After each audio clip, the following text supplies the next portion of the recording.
Base segment fields 17A, 17B, 18, and 19 work together. 17A is your account status, 17B is your payment rating, 18 is your payment history profile, and 19 is your special comment code.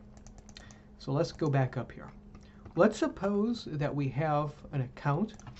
It was a positive account, it was paid well, it was never late, it's a credit card, it's closed at the credit grantor's request. How do these four fields work together? Well, let's start with the account status. So the account status contains the status code that properly identifies the current condition of the account as of the date of information. So the date of account information is another field that these four relate to.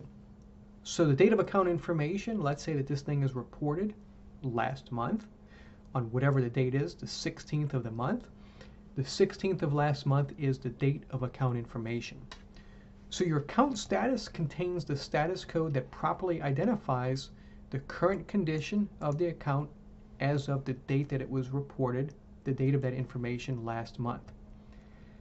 This directs us to Exhibit 4 for a description of all of the applicable codes. And then this goes on to further tell us that if there's a specific codes, field 17B is required. So let's take a look at Exhibit 4 and field code 13. Okay, Exhibit 4, this is in Chapter 5 is where your exhibits are. So Chapter 5, Exhibit 4 is a list of all of your account status codes.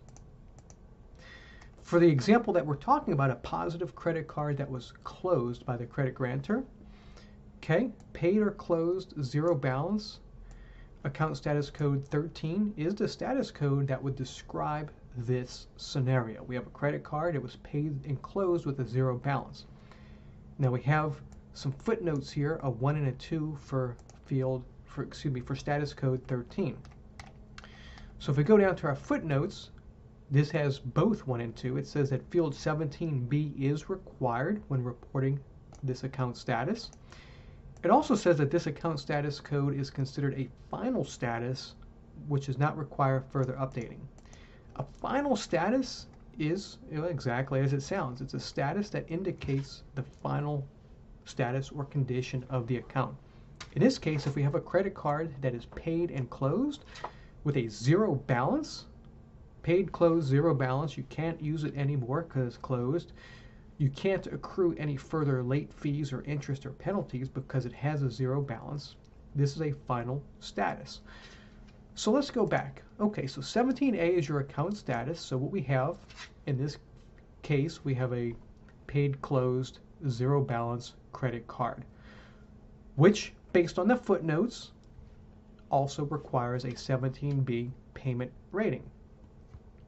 So when the account status of the prior field, 17A, contains 5, 13, 65, 88, 94, 95, which is these same ones up here, 17B must be reported.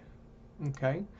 The payment rating, which is 17B, the payment rating contains a code that properly identifies whether the account was current, past due, in collections, or charged off prior to the status and within the current month's reporting period.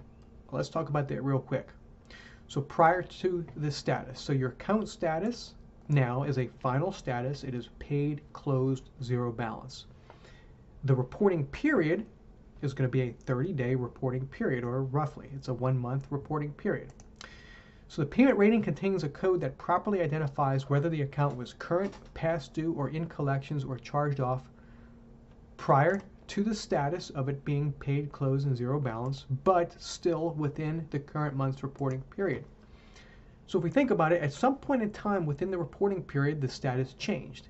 It was an open account, and then it changed to a paid, closed, zero balance, closed account. So the account had multiple statuses within the same reporting period. At one point it was opened, and then it converted to a closed. So your account status, 17A, is paid, closed, zero balance. Your payment rating is going to further describe what it was prior to that transition of the final status code. In this case, we're talking about a credit card that was in good standing all along. So your payment rating would report current account 0 to 29 days past due, because 0 to 29 days still reports as current. So the credit report would show closed account, paid, 0 balance for your account status. For your payment rating, it would show current account. Now let's go to field 18, which is your payment history. Your payment history is going to report for the prior period. You're not going to have a payment history for your current period because fields 17A and 17B take care of painting that picture of the current payment status. So your payment history, field 18, is going to stop at the prior period. Their own industry standard requires that you report up to 24 months of consecutive payment history for the periods prior to the date of account information. Okay, so a couple takeaways. Number one, their own industry standard does require 24 months of consecutive payment history. Here we again have the date of account information. So again, let's say that this account was reported on the 16th of last month. Well, then this is going to be prior to the 16th of last month, so this will be as of the payment history 2 months ago. And here are the possible options. You can have 0 payments past due, and you've got your 30 to 59, 60 to 89, all the way up to 180 days. They do kind of have their little catch-all, get-out-of-jail-free code, because they are supposed to report every month, so they do have a no payment history available. Certainly, I don't believe that conforms to maximum possible accuracy, but because they have to key something in, if they don't know it, they'll just key this in. Or excuse me, no payment prior to this time. And no payment history reported or available this month would be code D, if they don't know the payment history. 0 balance, or if it's a collection, foreclosure, voluntary surrender, repossession, or charge-off. And then it says right here, yes, if the full 24-month history is not available, report the B fill, which is this right here. Okay. Now, this is intended to be reported to report the monthly reporting, regardless of the term's frequency. Remember when we looked at the term's frequency, we said that you could have a bi-weekly contract, or you can have a quarterly contract, but they are all supposed to be converted over to monthly. Okay, so let's take a look at this. So your payment history profile should not report for your current account period as of the date of account information. It should stop for the prior account period. So in this example, we have a credit card that was paid account, and so it was paid on time previously, so it'll be a 0. It'll be a 0 payments past due up until 2 months ago, and then that'll be your last payment history profile. And again, if your date of account information is last month, then what will happen is we go back to 17A, and your status, your account status is going to be paid closed 0 balance with a payment rating of a current account.